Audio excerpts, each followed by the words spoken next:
As melhores reações do GP do Brasil de 2025. Finalmente de volta nos estúdios do conglomerado Fred de comunicações, mas agora oficialmente os vídeos voltam a ter a nossa qualidade esperada aqui, tirando ali os vídeos improvisados que foram feitos ao longo dessa semana, pelo fato de estar lá em São Paulo por conta do GP, agora sim de volta aqui pra gravar os vídeos com a qualidade que vocês estão acostumados. E eu também li muitos comentários de vocês falando que gostaram dessa dinâmica de trocar o vencedores e perdedores pra ele ser no domingo e as melhores reações serem na segunda-feira. E eu não achei ruim essa ideia não, pra falar a verdade. Eu acho que faz muito sentido também trazer o vencedores e perdedores logo depois da corrida. Então é algo que eu vou testar nas próximas 3 etapas, o vencedores e perdedores ser no domingo e as melhores reações acontecerem de segunda. Dito tudo isso, então bora seguir pra frente e ver quais foram as melhores reações que vocês enviaram na aba de comunidades aqui do YouTube ou no Discord do Clube da F1 em relação ao GP do Brasil de 2025. A primeira reação não necessariamente tem a ver com a corrida em si, mas como o GC Marques trouxe, não assisti, tava fazendo Enem e perdi o pódio do Max. Pois é, realmente o GP do Brasil e o Enem é uma combinação, né, que não costuma ser agradável, especialmente para quem vai prestar a prova. Inclusive, se você quer saber a data do Enem, é só ver quando vai ser o GP do ano que vem, dia 8 de novembro, no qual eu estarei no setor H em 2026, se tudo der certo. Mas para quem não sabe, eu sei que tem muitos espectadores de fora do Brasil, de Portugal, de Moçambique, de Angola, que assistem aqui o clube. Só então, passando por cima rapidamente, o Enem é uma prova unificada, o Exame Nacional... Eu não sei, Exame Nacional, eu usou o E e o M, eu não sei o que significa. Exame Nacional de alguma coisa, deve ser do ensino médio, faria sentido. Que basicamente é uma prova nacional que os alunos fazem para tentar entrar nas universidades públicas, na maioria delas pelo menos. Algumas universidades públicas têm métodos próprios de aceitar alunos, mas a maioria ingressa seus alunos pelo Enem e sempre o Enem cai no mesmo domingo, que uma das duas, o Enem são 2 domingos, né? Um dos domingos sempre cai no dia do GP do Brasil. Então, quem é estudante aqui no Brasil sofre com isso, porque nunca consegue ver o GP do Brasil. Já faz anos que o Enem cai no mesmo domingo do GP do Brasil. E, infelizmente, vários estudantes perdem a corrida por conta disso. E, geralmente, perdem uma boa corrida, como Interlagos costuma ser. Mas, falando da corrida em si, o primeiro GP do Brasil de um piloto brasileiro desde 2017... não acabou da melhor forma possível. E eu trouxe uma reação, mas eu vou trazer ela com um grande asterisco, porque eu acho importante a gente discutir isso. O Tuturuco trouxe aqui, Casa do Stroll. Cara, e assim, realmente não teve um brasileiro que não ficou incomodado, que não ficou irritado, que não ficou bravo, puto com o Stroll pelo que aconteceu, por aquela disputa ali que tirou o Bortoleto logo na primeira volta, que infelizmente fez com que o primeiro GP do Brasil de um brasileiro desde 2017 terminasse de uma forma tão triste como terminou, com o próprio Bortoleto descrevendo ser o pior final de semana da vida dele. Mas é bom a gente entender e separar a questão do meme, da piada aqui, tipo, vamos cobrar o Stroll ali e tal, do que é a verdade, no caso, né? Do que é o fato de você desrespeitar o ser humano Lance Stroll. Isso é o que eu já preguei várias vezes em vídeos aqui, quem acompanha o clube sabe exatamente disso. Cara, você ter seus problemas com o piloto Stroll, xingar ele de bagre, de ruim, que ele é tudo isso mesmo, não tem nenhum problema. O problema é como muitas pessoas, e eu não tô falando que é o seu caso, Tuturuco, porque eu entendi que você fez isso aí no meme, na brincadeira de, vamos cobrar o Stroll ali, entendeu? Estamos indo cobrar o Stroll por tirar o Bortoleto. Eu entendi o que você fez na piada, mas teve gente que, tipo, realmente começou a atacar o ser humano Lance Stroll. E isso eu não concordo, isso eu acho errado. Então é importante a gente fazer essa separação pra entender quando você faz a crítica. Você xingar um piloto, tipo, falar que ele não merece estar na Fórmula 1, que ele é bagre, que ele é ruim, etc. Você ter suas opiniões sobre os pilotos, não tem nenhum problema. Quando você ultrapassa a linha de falar mal do piloto pessoa, falar mal da pessoa, no caso, isso aí já é ultrapassar a linha e isso não tá certo. Não é justificado só porque ele tirou o Bortoleto da corrida, você ameaçar ele de morte, como muita gente tava fazendo, tá ligado? Isso não tem cabimento, não tem o menor cabimento de acontecer. Dito tudo isso, a gente tem o comentário do Miguel Luiz 001, maldição do piloto brasileiro abandonar na primeira corrida em casa. Vamos torcer para que isso seja algo que reflita positivamente, né? Pilotos brasileiros ali, como o próprio Ayrton Senna, abandonaram a sua primeira corrida em casa, e aí? Até porque, apesar de ser Jacarepaguá, o Senna abandonou a primeira corrida dele no Brasil. E depois ele só virou o Senna. Claro que demorou um pouquinho, e foi só em Interlagos que ele foi começar a vencer, mas ele venceu. E caso você não saiba, a GoCase tem uma coleção exclusiva do Ayrton Senna, que envolve vários produtos, como capinhas de celulares, garrafas fresh, garrafas térmicas, copos térmicos, Todos eles que já tem vários descontos que estão rolando nesse mês de novembro por conta da Go Black. E na terça-feira, dia 11/11, vai ter uma promoção, as promoções mais agressivas do mês, e você não pode deixar de aproveitar, porque tem vários produtos licenciados da coleção Ayrton Senna, produtos relacionados ao automobilismo e também de vários temas em geral que você pode adquirir lá no site da GoCase, que são produtos com qualidade, produtos bons. Inclusive eu tô na espera ainda da minha garrafa, eu tô bem ansioso para quando os meus produtos da coleção Senna chegarem para eu poder mostrar para vocês. E ainda, se você usar o cupom CLUBEF1, você vai garantir mais desconto se sua compra passar de R$ 99. Ou seja, basicamente se você comprar uma das garrafas Fresh, por exemplo, usando o cupom CLUBEF1, você já garante descontos especiais em cima de todos os descontos que estão rolando nesse mês. Então não deixa de dar uma olhada lá no site da GoCase, já vai hoje mesmo, procura alguns produtos, já vai vendo o que você tem vontade de comprar e não deixa de participar da promoção que vai ter amanhã, no dia 11/11. Então muito obrigado, GoCase, pela parceria aqui com o clube. Agora bora voltar pro vídeo. Agora, o lance do Bortoleto acionou um safety car na pista, e logo na relargada do safety car a gente teve mais um show de resenha do nosso mano Oscar Piastri, que erra ali na disputa com o Antonelli e com o Charles Leclerc e acaba tirando o Charles da corrida, né? Ele acaba freando ali tarde demais, não tarde demais, mas ele acaba freando ali numa situação, ele acaba se colocando numa situação na qual ele não era pra estar. Eu já vi algumas pessoas argumentando, tipo, que ele não merecia punição, no qual eu discordo. Eu acredito que o Piastri merecia sim uma punição, porque o Kimi tinha um carro mais da metade de um carro com vantagem na curva, e o Piastri precisou fritar o pneu pra se enfiar naquele espaço ali, entendeu? Que não era dele. Então o Piastri estava no lugar errado, não foi um lance de corrida pra mim, foi realmente o Piastri estar no lugar errado e se colocar numa situação agressiva que custou a corrida de outro piloto, que fez com que o Kimi ricocheteasse e jogasse o Leclerc pra fora. O Leclerc e o Kimi foram totalmente passageiros, e a única sorte do Kimi não ter rodado nisso foi porque tinha um Leclerc atrás que ele bateu e estabilizou o carro dele. E tudo isso só foi ocasionado por conta do Piastri ter errado na frenagem. E, assim, eu vou até trazer o comentário do Josão Colorado Mercedista aqui, o Mark Webber falando com o Piastri, você reaproveitou o template, Josão, você reaproveitou o template que eu sei. Tô de olho em você, irmão.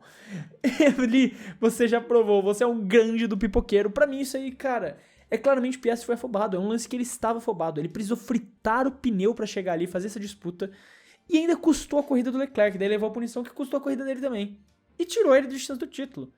Ele foi afobado, ele estava claramente ansioso, ele claramente não estava bem naquela situação, tentou uma frenagem desnecessária que colocou em risco a corrida dele, porque assim, ele também teve sorte do toque não quebrar alguma coisa do carro dele, não ter dado algum problema, e claramente destruiu o final de semana dele, sabe? Se colocou numa situação que torna impossível pra mim agora, com 3 corridas faltando, dele recuperar e alcançar o Lando Norris. Daí tem mais um comentário do Chinazes aqui. Tem sido assim, ele fica sozinho, calado, pensando sabe Deus em quê. Uma referência ao story, né, que a esposa do Thiago Silva postou depois da Copa do Mundo, dele lá na varanda pensando, e ela postou exatamente com essa legenda. E cara, exatamente isso, o Piastri ele jogou fora o campeonato dele. E, de novo, eu já vi gente nos comentários falando a McLaren prefere o Lando Norris, a McLaren tá sabotando o Piastri. Mano, não tem isso, cara. Tipo, veio gente em comentário do vídeo ontem, nos vencedores e perdedores mesmo, falar coisas como não, cara, não faz sentido o Piastri tá tão mal assim. Claramente o carro do Norris estava melhor, eles estão fazendo o carro do Norris melhor. Então, o carro do Antonelli tava melhor que o do Russell, por exemplo. Porque o Antonelli foi perfeito nesse final de semana. Em nenhum momento o Russell conseguiu chegar aos pés do Antonelli. Então, a Mercedes tá sabotando ali também o Russell agora. Sabe, não é um negócio, não é algo assim preto no branco nesse sentido de estão sabotando o Piastri. É pressão, o Piastri sentiu a pressão, isso tá claro. E decisões como essa na corrida de ontem, pra mim é a prova de que ele sentiu a pressão. Cara, o erro dele em Baku não foi a McLaren que empurrou o carro dele no muro. Foi ele que errou uma frenagem boba depois de se classificar mal e jogou o carro no muro. O erro dele na sprint dos Estados Unidos não foi a McLaren que mandou ele jogar o carro pra dentro quando o Hülkenberg tava lá. Foi ele que tomou uma decisão afobada de novo, sem pensar no resultado das funções dele, tirou ele o companheiro da corrida. O erro dele aqui no Brasil não foi a McLaren que empurrou o carro dele e falou freia tarde. Foi ele que quis tomar uma decisão, tentar fazer uma frenagem desnecessariamente agressiva naquele momento, que custou a corrida dele. Então, cara, são essas ações que mostram pra mim a pressão. Eu não tô inventando da cabeça, sabe? Eu não tô chegando e falando, não, o Piastri tá com nervosismo. eu estou pegando situações de corrida, porque no começo do ano o Piastri ele estava impecável. No começo e meio do ano o Piastri estava muito bem, ele não errava, ele não cometia esses erros. Agora no final da temporada ele está cometendo, e muito, esses erros. E muito. E exatamente essa pra mim é a prova de que ele sentiu a pressão. Agora, quem... Assim, cara, de verdade, eu acho que a vida desse cara é um suco de entretenimento. O objetivo desse cara em Interlagos, não, na Fórmula 1 em geral, é só, assim, causar tristeza no coração dos seus torcedores, né? Vocês sabem de que eu não preciso falar nem o nome. Eu não preciso nem falar o nome pra vocês saberem exatamente de quem eu tô falando. O João N. Voala que disse: Leclerc, eu tenho azar no jogo, azar na sorte e azar no azar. Cara, não importa o que aconteça. Tudo dá errado pro Charles, de alguma forma. Cara, ele é o cara mais azarado da Fórmula 1. Tipo, mano, eu acho que já dá pra dizer com tranquilidade isso. É o cara mais azarado que eu me lembro, assim. De ter visto, pelo menos. Tudo dá errado pra ele. Às vezes não é culpa dele, mas tudo dá errado pra ele. Ele tava fazendo uma corrida boa, ele tava no final de semana bom, ele poderia ter brigado por esse pódio. E daí o Piastri freia tarde, bate no Kimi, e o Kimi joga o carro, né? Não, nem joga, é jogado pra cima do Leclerc. E quebra lá a roda, né? A dianteira esquerda. A dianteira esquerda foi a do Leclerc que quebrou, né? Eu acho que sim. Cara, é inacreditável o azar do Leclerc, velho. É inacreditável o azar do Charles. Como que pode, mano? O Greg Fears aqui trouxe até, né, o torcedor da Ferrari nesse final de semana. It's time to go to the bedroom and cry. É hora de ir pro quarto e chorar, velho. É realmente, velho... Cada dia que passa eu acredito mais na teoria de que torcer pra Ferrari é um experimento psicológico. Se aquela teoria de que o mundo é uma simulação é verdade, né, de que a gente vive numa grande simulação, que uma raça inteligente criou essa simulação pra testar coisas assim e ver como o funcionamento de sociedades específicas funcionam, eu tenho certeza que eles programaram a Ferrari pra ser tudo errado desse jeito, pra testar os limites da paciência do ser humano, os limites da paciência de um torcedor de uma equipe, sabe? Porque é inacreditável, o Hamilton também se ferrou lá na primeira volta, se envolveu no acidente e a corrida dele foi pro baralho. Mano, cara, eu juro pra vocês, eu não sei mais o que falar. Parece que todo vídeo desses aqui, a maioria deles pelo menos, é eu realmente rindo de alguma coisa que deu errado com a Ferrari e ferrou os pilotos. E ainda o presidente da Ferrari, o John Elkann, vai lá e ele tem a coragem de falar que, não, os mecânicos são perfeitos, os engenheiros fazem tudo certo. Qual que é o problema aqui? Os pilotos têm que se concentrar em pilotar e não falar fora e não falar demais. John Elkann, você tá assistindo as suas corridas? Você está assistindo as corridas da sua equipe? Como que os pilotos conseguem se concentrar e pilotar se tudo dá errado pra eles? O mano tá vivendo uma realidade paralela, velho. É inacreditável. Mano, você tem uma dupla de Lewis Hamilton e Charles Leclerc e você não consegue ir bem.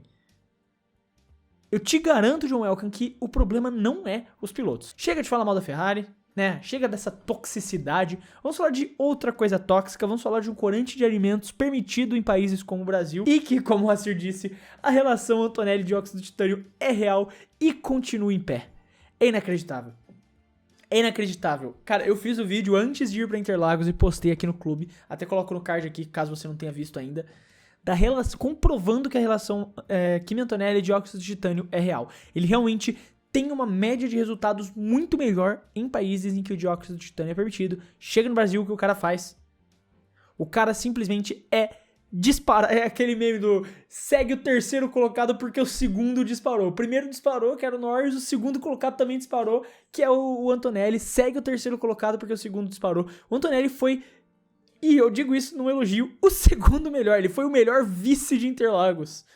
O vice de Interlagos. Eu falo isso como um elogio.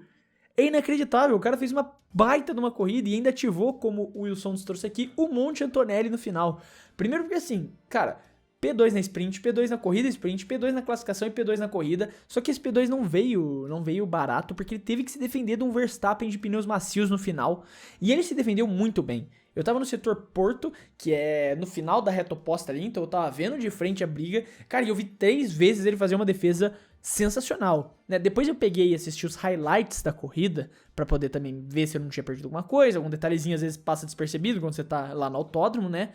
E, cara, Teve alguns momentos, especialmente ali o primeiro bote que o Max dá. Eu acho que o Max ele chega primeiro, assim que o Max chega na zona de DRS, ele primeiro só acompanha e logo em seguida ele dá um bote pra tentar atacar o Antonelli. Cara, pela transmissão não ficou tão clara a defesa do Antonelli quanto lá na pista. Tipo, lá na pista você podia ver claramente o Antonelli fazendo um traçado defensivo pra se proteger do Verstappen e fazendo muito bem. Se defendendo muito bem do Verstappen. Como o WD Santana trouxe aqui, o Kimi no final da corrida, ele era o Giga Kimi, velho. Tipo, realmente foi uma corrida absurda, corrida de gente grande. Uma corrida que finalmente mostra, como ele mostrou em algumas corridas nesse ano, o próprio GP do Canadá, da Austrália, ele mostrou em algumas corridas esse ano, mas que mostra exatamente esse Antonelli que a gente esperava que ele fosse. Que era aquele piloto, tipo, cara, esse é o piloto geracional. E ele tem só 19 anos, a gente se esquece disso, mas o Kimi só tem 19 anos de idade. 19 anos de idade. Então é muito fácil a gente se esquecer desse detalhe. E ele vai cometer muitos erros. E ano que vem, como eu falei no vídeo de vencedores e perdedores, se ele tiver o melhor carro, assim, se a Mercedes for a melhor força, dominante, ele vai vencer algumas corridas, mas ele não vai disputar com o Russell. O Russell vai dominar. Se for, tipo, a Mercedes disparada, o Russell domina o campeonato e o Kimi vence, assim, umas 6, 7 corridas ali, vamos dizer, algo assim. Mas é porque ele ainda é muito novo e ele mostra os lapsos de qualidade. O próprio Verstappen demorou muito pra ser o Verstappen que a gente conhece. E nas primeiras temporadas ele errava muito, mas corrida ou outra fazia coisas como o Kimi fez aqui. A gente tem que ficar de olho nesse moleque. Agora ele se defendeu e se defendeu muito bem de um cara que fez uma corrida absurda. Como o Bruno Fig trouxe aqui, pobre do Kimi, ele vem... Cara, o Kimi, assim... Ele foi gelado, ele foi absurdo, mas o retrovisor dele tava ali com o Verstappen na cola. E é muito bizarro a gente estar falando isso, porque o mano largou da pit lane. O Verstappen largou da pit lane. O Max Verstappen largou da pit lane e terminou em terceiro lugar. Cara, como o Sr. Volvo trouxe aqui, o Super Max ataca novamente. É insano isso, cara. Eu realmente, assim, é até bizarro o que eu vou falar, mas eu nem vou falar tanto assim, porque é chover molhado já elogiar esse cara. O que ele fez nessa temporada foi um trabalho absurdo. Ele já fez um trabalho absurdo só de estar na disputa do título contra as McLarens. E a corrida de ontem foi mais uma prova absurda. Teve uma grande ajuda de uma estratégia bem planejada da Red Bull. A Red Bull, apesar dos apesares, apesar dos problemas que teve ao longo do ano em questões estratégicas, está muito bem. E quando ele larga da pit lane, eu até teço minha crítica a ele na classificação, porque, cara, eu não acho que tenha sido só carro, aquele Q1, não tem como ter sido só carro, mas eles aproveitam pra trocar tudo. E ele sai com um carro novo, praticamente, largando da pit lane, e isso, aliado ao braço, né, a pilotagem absurda do Max, ele faz uma corrida de manual e ultrapassa todo mundo ali no final, especialmente aquela... E ainda ameaça ali pegar uma P2. Se ele termina em P2... Ia ser, cara, ia realmente ser insano, mas de novo, assim como no México, por pouco ele não pega ali a P2. Mas assim, enquanto o Max estava disputando ali na frente com a Ferrari, com a McLaren, com a Mercedes, como o Arthur trouxe aqui pra gente, lá no fundo a outra Red Bull, o Yuki contra a Sauber, contra a Alpine, contra a Haas. Essa corrida do Yuki foi complicada, cara. Esse final de semana do Yuki. Que final de semana do Yuki, bicho. Eu acho que, assim... É um final de carreira melancólico pro Tsunoda. Eu acho que ele é melhor que isso. E a gente viu isso na época de Racing Bulls. Só que realmente não casou de novo o segundo piloto com esse carro da Red Bull, especialmente o Yuki. Ele já sabe do destino dele. Ele já sabe o que vai acontecer. Então acho que tá todo mundo ali já no modo meio foda-se. Vamos só acabar esse campeonato, sabe? Só vamos terminar isso. Só vamos acabar logo isso, esquecer que isso aconteceu, cada um vai pro seu canto ali, a gente traz o radiar pra Red Bull, você vai pra Indy lá correndo na Dale Coyne, cada um vai ser feliz no seu canto, sabe? Realmente é um final de carreira melancólico do Yuki Tsunoda. Agora, em relação a isso, né, o Max, mesmo fazendo essa grande corrida, mais uma vez termina longe do Lando Norris, e o Norris abre uma diferença absurda, quase 50 pontos, e é muito difícil que o Max alcance. Mas ele ainda pode ser vice-campeão do mundo, considerando as pipocadas do Piastri, porque daí, como o Mick Prutino trouxe, vai ser médio o chororô. Não vai ser grande o chororô, porque eu acho que ele não vai mais ganhar o Mundial. Acho que a situação, para ele ganhar esse campeonato é muito difícil. Mas o chororô ainda pode ser médio. Ainda pode ser médio o chororô se ele terminar na frente do Piastri em todas as corridas até o final da temporada e conseguir roubar o segundo lugar, configurando aí sim a maior pipocada de todos os tempos. Agora, enquanto isso acontecia, o meio do grid estava uma resenha que só. Enquanto a transmissão focava ali no caos, na disputa pelas vagas do pódio, né? O Max chegando no Russell, o Max chegando no Kimi. a gente se esqueceu do que estava acontecendo no meio daquele pelotão, porque como o Schwarz Noir trouxe Gasly P10, o elefante, ninguém falou do elefante no meio da sala. O Gasly fez uma corrida insana. O Gasly, cara, ele pegou aquele trator da Alpine que não pontuava há muito tempo mesmo que esse trator da Alpine não pontuava, desde o GP da Bélgica. E segurou numa corrida espetacular nesse P10. Claro que ele segura muito por conta de como o Alves Vasco trouxe aqui pra gente, porque não tem ninguém falando do Giga Lawson com essa corrida maravilhosa com o P7 e deu essa de Gasly, porque ele foi, né, ele foi o Giga Lawson ali, Giga Shed Lawson, segurando todo mundo, assim como em Mônaco.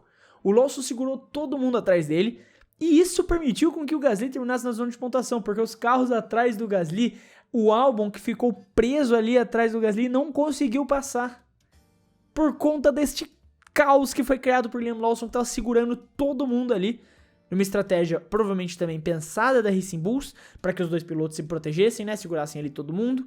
Só que ninguém viu o Gasly ali perdido em 10º lugar e ele terminou na zona de pontuação por conta disso. Graças à filhinha causada pelo senhor Liam Lawson, que, cara, é inacreditável. O Lawson, ele pode não ser o piloto mais brilhante, ele pode não ter tido um bom passado no Red Bull, mas o cara sabe segurar todo mundo atrás dele, o cara sabe fazer uma fila na pista como ninguém faz na Fórmula 1, um verdadeiro discípulo do próprio Monte Gasly. Então o Gasly está colhendo os frutos dos workshops, das aulas que ele já deu no passado, de Monte Gasly, né, segurando todo mundo atrás dele. O Lawson pegou, assistiu essas corridas, estudou elas, e agora está aplicando na prática em 2025, pela segunda vez já nessa temporada, conseguindo também configurar uma ótima corrida para Racing Bulls ali, 7º e 8º lugar. Só que, cara, o Gasly terminar em 10 foi o elefante no meio da sala dessa corrida, cara, insano. E enquanto tudo isso rolava, quem não podia se importar menos com nada disso foi Lando Norris. E eu acredito que, assim como o Bortoleto lindo trouxe aqui pra gente, my honest reaction, Lando Norris 2025 Fórmula 1 Champion. Eu nunca, na verdade, cravei. Eu ia falar isso, que eu sei que eu já falei isso do Piastri, mas eu nunca cravei o Piastri como campeão. Eu sempre falava que era muito difícil do Norris alcançar. Que era praticamente impossível, que o Norris ia ter que fazer um final de temporada perfeito. E adivinha o que ele tá fazendo? Um final de temporada perfeito, ganhando todas as corridas que ele pode, que ele tem direito. Fazendo corridas espetaculares, e quando ele não tá bem, ele pelo menos termina em segundo, como foi nos Estados Unidos. A contenção de danos, sabe? Se você não vai ganhar, termine na melhor posição que você puder. Naquele cenário, era o 2º lugar. E ele fez isso. E, assim, realmente agora eu acho que eu vou cravar, porque eu não vejo outro cenário acontecer. A não ser, ó, este comentário tem prazo de validade se o motor do Norris quebrar. Ou alguma outra peça do carro dele quebrar. Mas pra mim, Lando Norris é o campeão mundial de 2025. E, por esse final de temporada, merecido. Como o cavalo 2222 trouxe aqui. Eu falei 2222, tá certo. Norris finalmente está ganhando maturidade e está provando que merece ser campeão. Berman é a mesma coisa, né? O Berman, com certeza, a questão do Berman, eu até comentei mais no vídeo de Vencedores e Perdedores ontem. O Berman tá absurdo nesse final de temporada, ele evoluiu demais. Ele evoluiu demais nessa metade final da temporada. Ele evoluiu demais, mas o Norris tá mostrando a maturidade de campeão mundial. Ele está mostrando realmente alguém que quer ser campeão. O nível de um piloto que você espera para um campeão mundial. Ele está mostrando isso nesse final de temporada, dominando as corridas. E, cara, tô ansioso para ver como ele vai sair em Las Vegas, onde supostamente não é a melhor pista para McLaren. É uma pista boa para outras equipes, talvez ali para uma Mercedes. Ela teve bons resultados na temporada passada. É uma pista que talvez a Ferrari tenha algumas coisas boas, a própria Red Bull. Então não necessariamente vai ser a melhor pista para McLaren. Então vai ser interessante ver como ele vai sair nessa corrida. Mas eu ainda acho muito difícil, pensando que as últimas 2 provas são Qatar e Abu Dhabi, que são pistas que favorecem muito a McLaren, de que ele não saia com esse troféu nas mãos em 2025. E a gente teve aqui um comentário sobre a corrida da Débora Soares. A melhor corrida do ano, sem dúvidas. E não tirem o meu CPF. Mas eu coloco Interlagos em 3º lugar. Eu honestamente coloco Interlagos em 3º lugar como a melhor corrida da temporada. Porque pra mim ainda fico com Silverstone. Eu ainda fico com Silverstone em 1º lugar. E em 2º lugar eu ainda fico com o GP do México, que foi absurdo. Realmente um grande GP do México que nós tivemos. Interlagos em 3º. Não tirem meu CPF, não tirem a minha pátria, que eu tô usando a camisa do Brasil, não arranquem de mim. Mas eu coloco em 3º lugar. Foi uma baita numa corrida, né? Como o João Frederico de Freitas trouxe aqui, o puro suco de Fórmula 1, né? Uma das casas da Fórmula 1, sempre traz corridas maravilhosas. mas eu não coloco em primeiro lugar. Apesar de ter sido uma corrida espetacular. E quem viu no autódromo viu isso de perto. Foi uma corrida muito legal, principalmente ver o Max escalando o pelotão. Porque ver a filinha de carros... Até era engraçado, na verdade, ver a filinha de carros do Lawson passando, porque lá no autódromo você vê isso, né? Você vê com mais frequência essas coisas. Então você via toda hora a filinha de carros passando do Lawson. Um monte de carro passando colado, tentando passar o Lawson. Ninguém conseguia se passar no trenzinho de DRS. Mas pelo menos deu pra ver várias das ultrapassagens do Max escalando esse pelotão. Então foi uma grande corrida. Coisas que Interlagos, né, consegue proporcionar. Mas aí tá, as melhores reações do GP do Brasil de 2025. Eu quero saber a sua opinião, como sempre, não esquece de deixar ela aí nos comentários, se você gostou, não gostou, concorda, não concorda, o que você tem a dizer sobre o vídeo. Eu sempre quero saber os seus pensamentos, não esquecem de escrever eles aí nos comentários. Se você gostou do vídeo e quiser ajudar o Clube da F1, você pode fazer isso se inscrevendo no canal, porque ajuda muito a poder continuar produzindo todos esses vídeos aqui pra vocês. E também aquele lembrete que outra forma de ajudar é se tornando membro, clicando aqui embaixo no botão Seja Membro, que ajuda muito a poder continuar produzindo todos esses conteúdos. É algo simbólico, algo completamente opcional, mas que faz a diferença aqui pra manter o projeto do clube funcionando. No mais, eu quero deixar um abraço pra você que ficou até aqui e até o próximo vídeo.